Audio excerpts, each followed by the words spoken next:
ಅಸ್ಸಲಾಮು ಅಲೈಕುಂ ರಹಮತುಲ್ಲಾಹಿ ಬರ್ಕಾತುಹು. ಎಲ್ಲರಿಗೆ ನಮಸ್ಕಾರ. ನಾನು ಜಿಕೆ ಮುಜಾಹಿದ್ ಖಾನ್, ಜಿಲ್ಲಾ ಕಾಂಗ್ರೆಸ್ ಕಾರ್ಯದರ್ಶಿ. ಈ ಪವಿತ್ರ ರಂಜಾನ್ ಹಬ್ಬದ ಹಾಗೂ ಉಗಾದಿ ಹಬ್ಬದ ಕರ್ನಾಟಕ ರಾಜ್ಯದ ಜನತೆಗೆ ಹಾಗೂ ದಾವಣಗೆರೆ ಜಿಲ್ಲೆ ಜನತೆಗೆ ಶುಭಾಶಯಗಳು ಕೊಡ್ತಾ ಇದ್ದೀನಿ. ಇವತ್ತು ಈ ಪ್ರೆಸ್ ಮೀಟಿಗೆ ಬರುವ ಉದ್ದೇಶ ಏನಂದರೆ, ನಮ್ಮ ಸ್ನೇಹಿತರಾದಂಥ ಅಬ್ದುಲ್ ಬಾರಿಯವರು ತಿಳಿಸ್ತಾರೆ.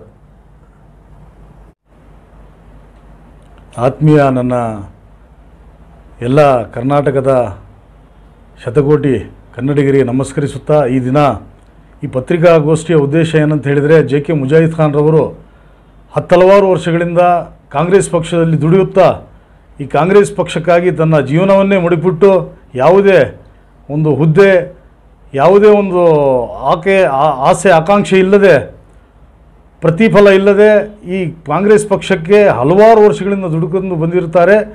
ಆದ ಕಾರಣ ದಾವಣಗೆರೆ ಜಿಲ್ಲೆಯ ಕಾಂಗ್ರೆಸ್ ಧುರೀಣರು, ಸಚಿವರು, ಶಾಸಕರು ಎಲ್ಲರೂ ಕೂಡ JK ಮುಜಾಹಿದ್ ಖಾನ್ ರವರಿಗೆ ಮುಂದಿನ ದಿನಗಳಲ್ಲಿ ಅವರಿಗೆ ಜಿಲ್ಲಾ ಮಟ್ಟದಲ್ಲಾಗಲಿ ರಾಜ್ಯ ಮಟ್ಟದಲ್ಲಾಗಲಿ ಒಂದು ಉನ್ನತ ಸ್ಥಾನವನ್ನು ನೀಡುವುದರ ಮೂಲಕ ಇವರ ಈ ಪಕ್ಷದ ನಿಷ್ಠಾವಂತ ಸೇವೆಗೆ ತಾವೆಲ್ಲರೂ ಸ್ಪಂದಿಸ್ತೀರಾ ಅಂತ ಹೇಳುತ್ತಾ, ಈ ದಿನ ಕರ್ನಾಟಕ ರಾಜ್ಯದಲ್ಲಿ ಹಲವಾರು ಸಮಸ್ಯೆಗಳ ವಿರುದ್ಧ ಕನ್ನಡ ಹೋರಾಟಗಳ ಪರವಾಗಿ ನಮ್ಮ JK ಮುಜಾಹಿದ್ ಖಾನ್ ರವರು ಹೋರಾಟವನ್ನು ಮಾಡುತ್ತಾ ಕಾಂಗ್ರೆಸ್ ಪಕ್ಷದ ಸಕ್ರಿಯ ಕಾರ್ಯಕರ್ತರಾಗಿ, ಹಾಗೂ ಅದರಲ್ಲಿ ವಿಶೇಷವಾಗಿ ದಾವಣಗೆರೆ ಜಿಲ್ಲೆಯ ನಮ್ಮ ಶಾಮನೂರು ಶಿವಶಂಕರಪ್ಪನವರ ಬಲಗೈ ಬಂಟರಾಗಿ ಹಲವಾರು ಅವರ ಚುನಾವಣೆಗಳಲ್ಲಿ ತನ್ನನ್ನೇ ತಾನು ತೊಡಗಿಸಿಕೊಂಡು ಯಾವುದೇ ಫಲ ಪ್ರತೀಕ್ಷೆ ಇಲ್ಲದೆ ಅವರು ಈ ದಾವಣಗೆರೆ ಜಿಲ್ಲೆಯಲ್ಲಿ ಅತ್ಯುತ್ತಮವಾದಂಥ ಸಾಮಾಜಿಕ ಕಾರ್ಯಕರ್ತರಾಗಿ ದುಡಿಯುತ್ತಿದ್ದು, ಮುಂದಿನ ದಿನಗಳಲ್ಲಿ